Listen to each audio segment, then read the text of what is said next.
जय राघमाधव जयो कुञ्ज बिहारी।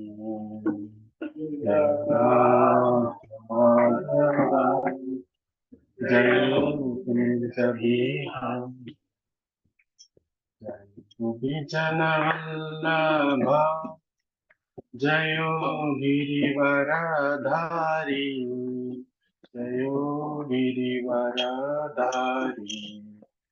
जय गोपीजन वल्लभ जयो गिरिवरधारी। जयो गिरिवरधारी। यशोदनन्दन व्रज जनरञ्जन नन्दन व्रज जनरञ्जन। यशोदनन्दन व्रज जनरञ्जन नन्दन व्रज जनरञ्जन। यमुनतीरावनचारी तीरावनचारी। जय राधमाधव जयो कुञ्ज बिहारी। राधमाधव जयो कुञ्ज बिहारी। हरे कृष्णा कृष्ण कृष्ण हरे हरे हरे राम राम राम हरे हरे। हरे कृष्णा कृष्ण कृष्ण हरे हरे हरे राम राम राम हरे हरे। हरे कृष्णा कृष्ण कृष्ण हरे हरे हरे राम राम राम हरे हरे। हरे कृष्णा कृष्ण कृष्ण हरे हरे हरे राम राम राम हरे हरे। जय राधा दामोदर राधे राधा दामोदर राधे। कृष्ण बलराम जय कृष्ण बलराम कृष्ण बलराम जय कृष्ण बलराम। जय कृष्ण बलराम जय कृष्ण बलराम कृष्ण बलराम जय कृष्ण बलराम। जय जय प्रभुपाद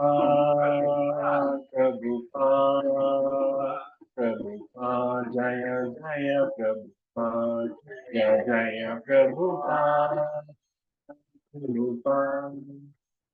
प्रभुपाद जय जय प्रभुपाद जय जय गुरुदेव जय जय गुरुदेव जय जय गुरुदेव जय जय गुरुदेव। ओम नमो भगवते वासुदेवाय। അങ്ങോട്ട് തിരിച്ചു ഇല്ല, സ്പീക്കർ അങ്ങോട്ട് തിരിച്ചു വെച്ചാൽ അങ്ങോട്ട് ആ. ഓം നമോ ഭഗവതേ വാസുദേവായ. ഓം നമോ ഭഗവതേ വാസുദേവായ. നാരായണം നമസ്കൃത്യം നരം ചൈവ നരോത്തമം ദേവീം സരസ്വതീം വ്യാസം തതോ ജയമുദീരയേ. नष्टप्रायेषु भद्रेषु नित्यं भागवत सेवया भगवतीरुत्तमश्लोके भक्तिर्भवति नैष्ठिकी मूकं करोति वाचालं पङ्गुं लङ्घयते गिरिं यत्कृपातमहं वन्दे श्रीगुरुदीनतारिणं श्रीचैतन्यमीश्वरं श्रीपरमानन्दमाधवं ജയ കൃഷ്ണ. നമ്മൾ ചർച്ച ചെയ്യുന്നത് ഭഗവത്ഗീത അധ്യായം 14 ശ്ലോകം 4. 14-ാം അധ്യായം 4-ാം ശ്ലോകം. സർവയോനിഷു കൗന്ദേയ മൂർത്തയാ സംഭവന്തിയ താസം ബ്രഹ്മ മഹദ്യോന്യ അഹം ബീജപ്രദാപിത. സർവയോനിഷു കൗന്ദേയ മൂർത്തയാ സംഭവന്തിയ താസം ബ്രഹ്മ മഹദ്യോന്യ അഹം ബീജപ്രദാപിത. സർവയോനിഷു കൗന്ദേയ മൂർത്തയാ സംഭവന്തിയ താസം ബ്രഹ്മ മഹദ്യോന്യ അഹം ബീജപ്രദാപിത.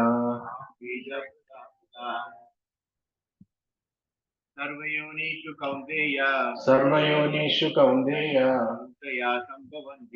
മൂർത്തയാ സംഭവന്തിയ താസം ബ്രഹ്മ മഹദ്യോന്യ അഹം ബീജപ്രദാപിത. സർവയോനികളിലും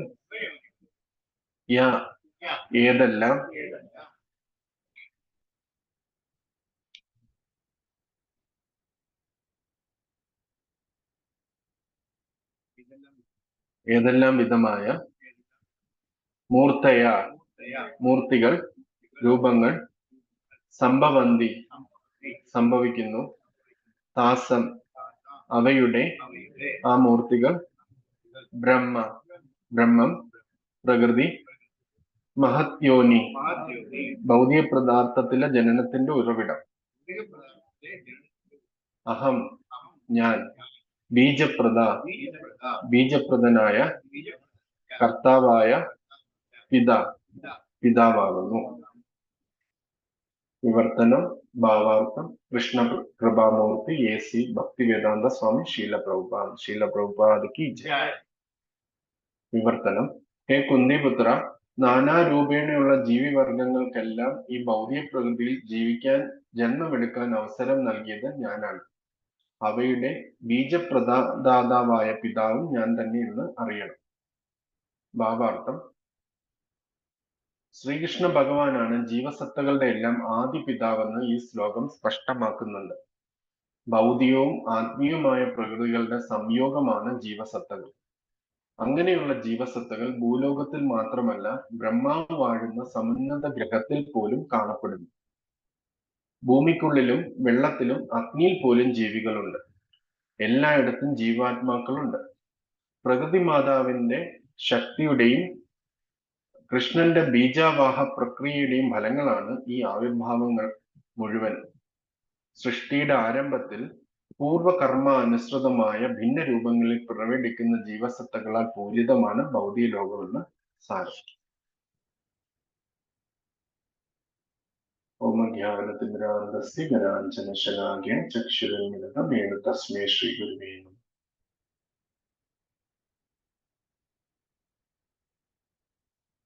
നമോ വിഷ്ണുപദായ കൃഷ്ണപൃഷ്ഠായ ഭൂതലേ ശ്രീമതേ ഭക്തിവേദാന്ത സ്വാമിനിധി നാമേ നമസ്തേ സാരസ്വതി ദേവി ഗൗരവാണി പ്രചാരിണി വിശേഷ ശൂന്യവാദി പാശ്ചാത്യദേശകാരിണി പഞ്ചകൽപതരീദൃശ്യ കൃപാസിന്ധുഭ്യേവ ച പതിതാനാം പാവനേഭ്യോ വൈഷ്ണവേഭ്യോ നമോ നമഃ. അനന്തകോടി വൈഷ്ണവവൃന്ദ കീ ജയ്. ശ്രീല പ്രഭുപാദ് കീ ജയ്. നമ്മള് ഇത് 14-ാം അധ്യായമാണ്. 14-ാം അധ്യായത്തില് 3 ഗുണങ്ങളെ കുറിച്ചാണ് പറഞ്ഞിരുന്നത്. അപ്പം അത് ആ അധ്യായത്തിലേക്ക് അതിന്റെ ആഴത്തിലെ സബ്ജക്ട് മാറ്റർ കടക്കുന്നതിന് മുമ്പ് ഭഗവാൻ ജീവാത്മാക്കൾ എന്തുകൊണ്ട് ഭൗതിക പ്രകൃതിയിൽ വരുന്നു എന്നുള്ള കാര്യത്തിനെ കുറിച്ച് പറഞ്ഞു തരുന്നുണ്ട്. ഈ ശ്ലോകം നമ്മളൊക്കെ ഈ ഭഗവത്ഗീത ക്ലാസ്സുകളും ഒക്കെ കേൾക്കാനായിട്ട് ഇവിടെ വന്നിരിക്കുകയാണ്. ഈ ശ്ലോകം ഇപ്പൊ ഒരു വ്യക്തി പറയും, നാളെ വേറൊരു വ്യക്തികൾ പറയും. അങ്ങനെ നമ്മൾ പലതും കേട്ടു പോകാറുണ്ട്.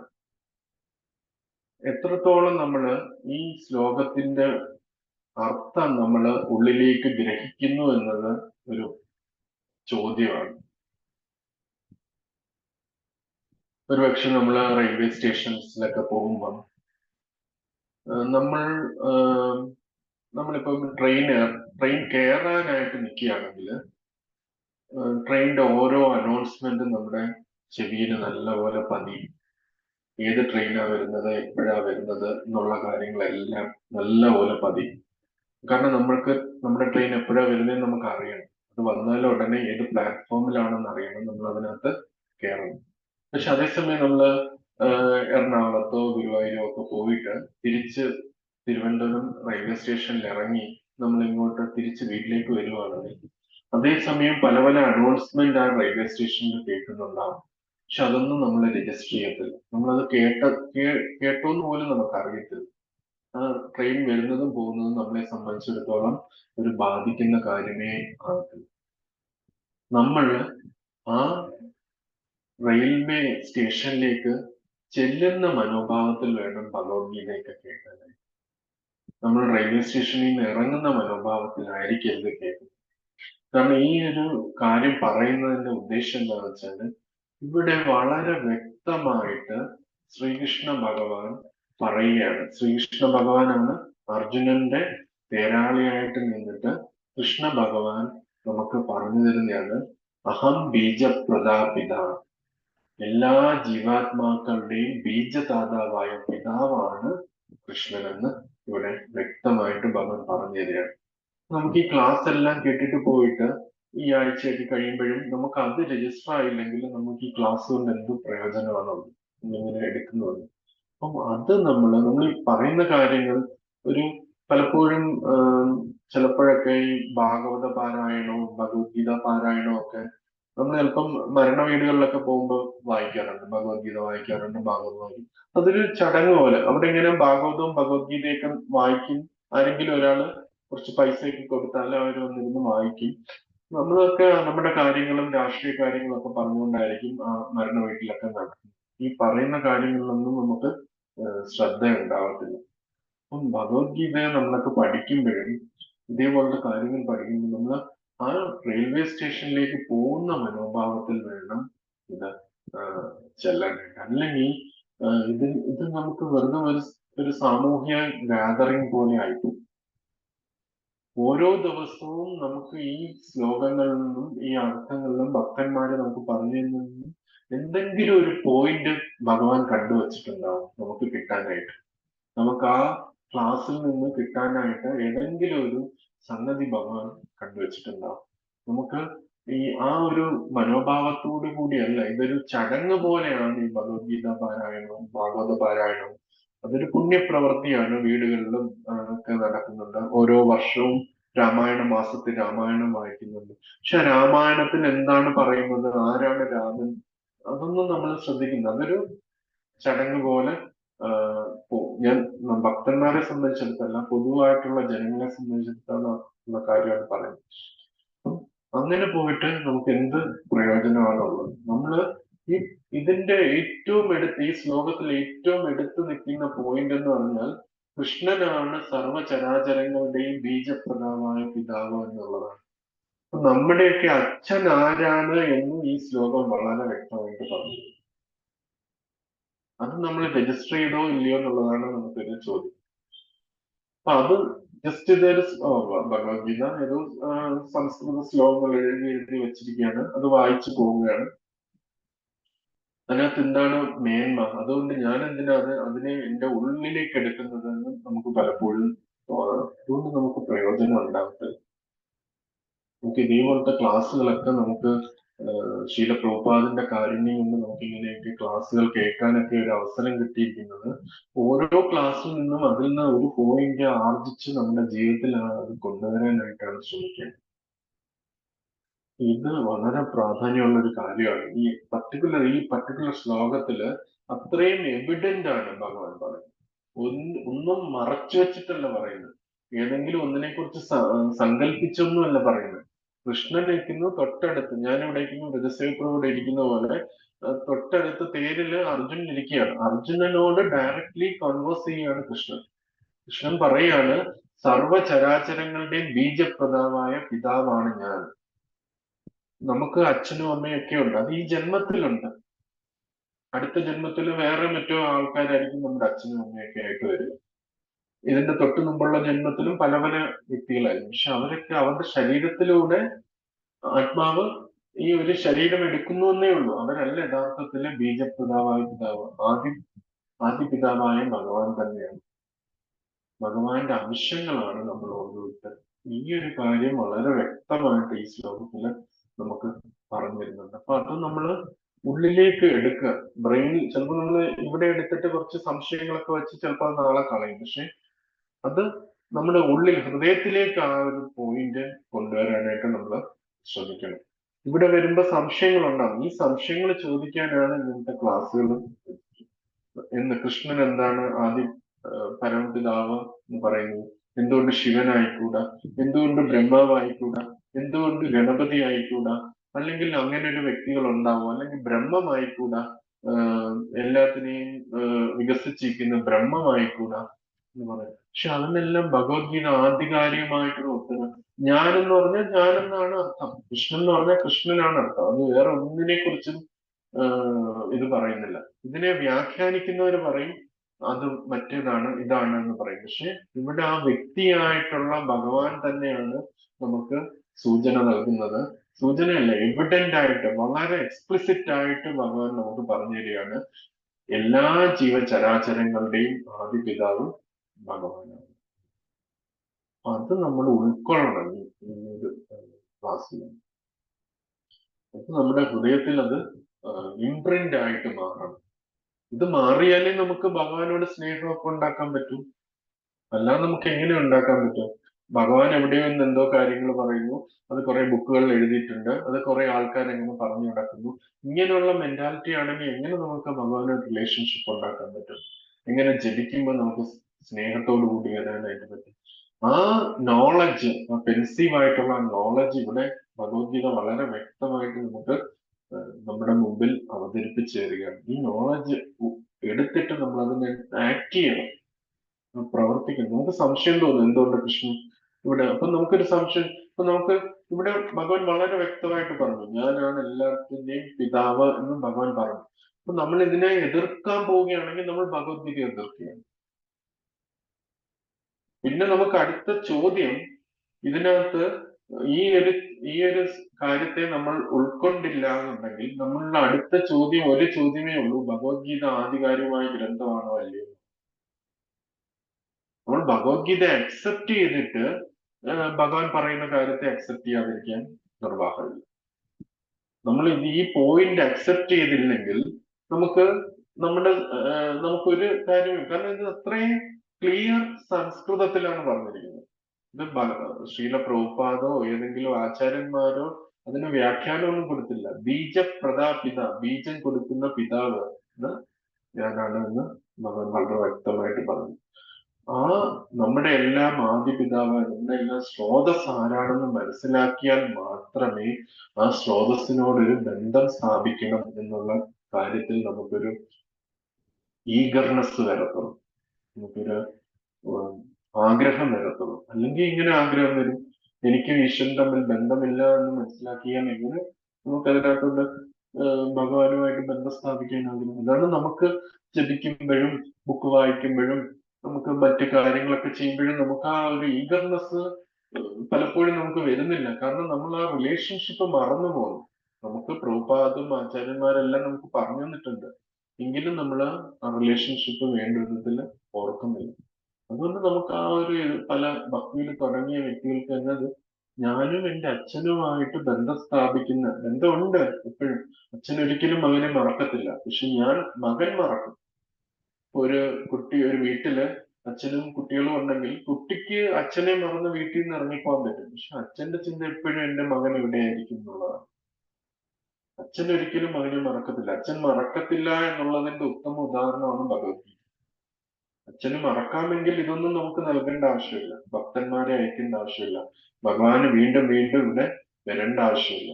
ഭഗവാൻ ഇവിടെ വന്നതും നമുക്ക് ഈ ഗ്രന്ഥങ്ങളെല്ലാം നൽകിയിരിക്കുന്നത് നമ്മളോടുള്ള സ്നേഹം കൊണ്ടാണ്. നമ്മൾ തിരിച്ചു വരാൻ വേണ്ടിയാണ്. അച്ഛൻ എങ്ങനെ മകനെ തിരിച്ച് ആഗ്രഹിക്കുന്നു അതിനു വേണ്ടിയാണ് ഭഗവാൻ ഇവിടെ വീണ്ടും വന്നിരിക്കുന്നത്. അപ്പം നമ്മുടെ അച്ഛനോടുള്ള ബന്ധം നമ്മൾ മറന്നുപോയിരിക്കും. ആ ബന്ധത്തെ ഉണർത്തുന്ന പ്രക്രിയയാണ് ഭക്തിയോഗം, അല്ലെങ്കിൽ എല്ലാവിധ യോഗ പ്രക്രിയകളുടെയും ഉദ്ദേശം അതാണ്. നമ്മൾ എന്ത് യോഗ പ്രക്രിയകൾ ചെയ്താലും, എന്ത് റിലേഷൻഷിപ്പ് ഉണ്ടാക്കിയാലും, എന്ത് തരത്തിലുള്ള ആത്മീയ പ്രക്രിയകൾ ചെയ്താലും ഈ ബന്ധത്തെ ഉണർത്താത്തിടത്തോളം കാലം അതൊക്കെ വെറും ഒരു ചടങ്ങുകൾ മാത്രം. നമ്മൾ നാമം ജപിക്കുന്നുണ്ട്, നമ്മൾ ഗുരുവിന്റെ അടുത്ത് നിന്ന് ദീക്ഷ എടുക്കുന്നുണ്ട്, ഗുരു പറയുന്ന കാര്യങ്ങൾ ചെയ്യുന്നുണ്ട്, സേവനങ്ങൾ ചെയ്യുന്നുണ്ട്, അമ്പലത്തിൽ പോകുന്നുണ്ട്, മറ്റു വ്യക്തികളുമായിട്ട് ഇടപഴകുന്നുണ്ട്. പക്ഷെ ഇതെല്ലാം ചെയ്യുമ്പോഴും അതിന്റെ ഉദ്ദേശശുദ്ധി എന്താണ്? എനിക്കും എൻ്റെ അച്ഛനും തമ്മിലുള്ള ബന്ധം ഞാൻ മറന്നിരിക്കുകയാണ്. ആ ബന്ധത്തെ ഉണർത്തുന്നത്. ഈ ഒരു പോയിന്റിൽ നമ്മൾ നല്ല കൺവിൻസ്ഡ് ആയാൽ മാത്രമേ ആ കാര്യത്തിൽ നമുക്ക് സഹായം കിട്ടത്തുള്ളൂ. ആ ഒരു ആഗ്രഹം നമുക്ക് വന്നാൽ മാത്രമേ നമുക്കത് വളർത്തിയെടുക്കാൻ പറ്റുള്ളൂ.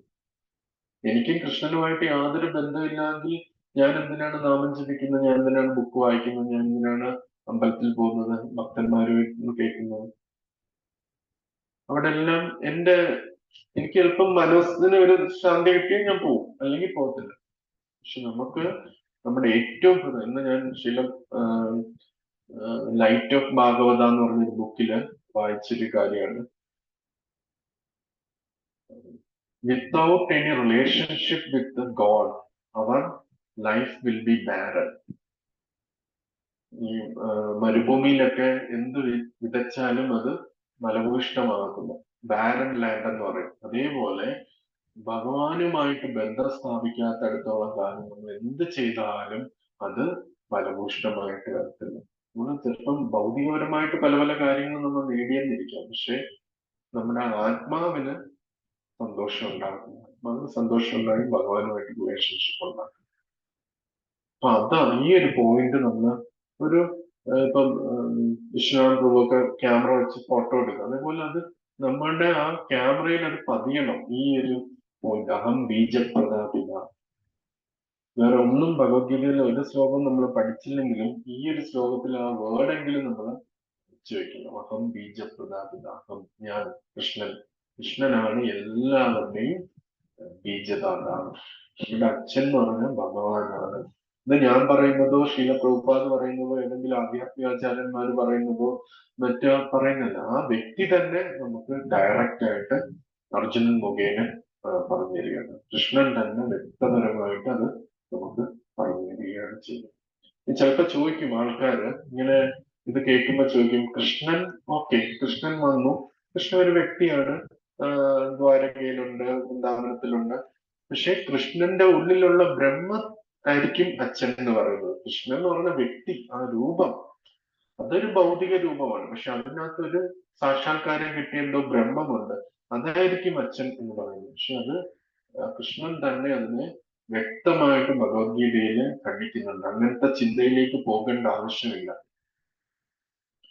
ബ്രാഹ്മണോ ഹി പ്രതിഷ്ഠാഹം എന്ന് പറയുന്ന ശ്ലോകത്തില് ഭഗവാൻ പറയുന്നുണ്ട്, ബ്രാഹ്മണോ ഹി പ്രതിഷ്ഠാഹം.